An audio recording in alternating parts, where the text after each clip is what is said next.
দীর্ঘ ১৬ বছর পর গাংনীতে বিএনপির কাউন্সিল অনুষ্ঠিত। তরিকুল ইসলামের পাঠানো তথ্য ও ভিডিওতে দেখুন বিস্তারিত। দীর্ঘ ১৬ বছর পর উৎসবমুখর পরিবেশে অনুষ্ঠিত হল মেহেরপুরের গাংনী উপজেলা ও পৌর বিএনপি দ্বিবার্ষিক কাউন্সিল।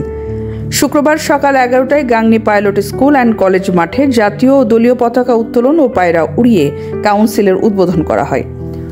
কাউন্সিলের প্রধান অতিথি ছিলেন বিএনপির কেন্দ্র নির্বাহী কমিটির স্থানীয় সরকার বিষয়ক সম্পাদক ও সাবেক সংসদ সদস্য অধ্যক্ষ সোহরাব হোসেন। উদ্বোধন ঘোষণা করেন মেহেরপুর জেলা বিএনপির আহ্বায়ক জাভেদ মাসুদ মিল্টন। এ সময় আরও উপস্থিত ছিলেন জেলা বিএনপির সদস্য সচিব অ্যাডভোকেট কামরুল হাসান, সদস্য আলমগীর খান সাতু, ইলিয়াস হোসেন, আবদুল্লাহ হাফিজুর রহমান হাফি, হামিদুল হক, রেজাউল হক সহ বিভিন্ন পর্যায়ের নেতৃবৃন্দ।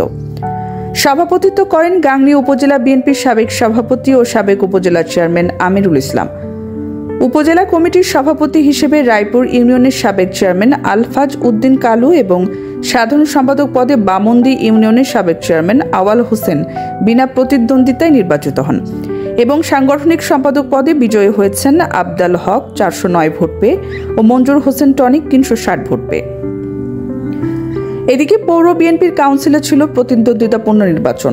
মোট ভোটার ছিলেন ৬৩৯ জন। সভাপতি পদে মকবুল হোসেন মেঘলা ৫০৩ ভোট পেয়ে নির্বাচিত হন।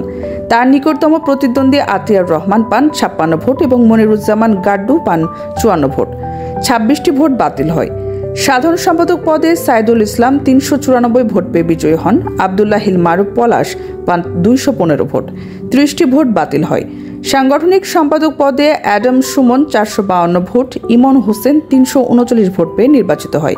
এখানে ১৯টি ভোট বাতিল হয়।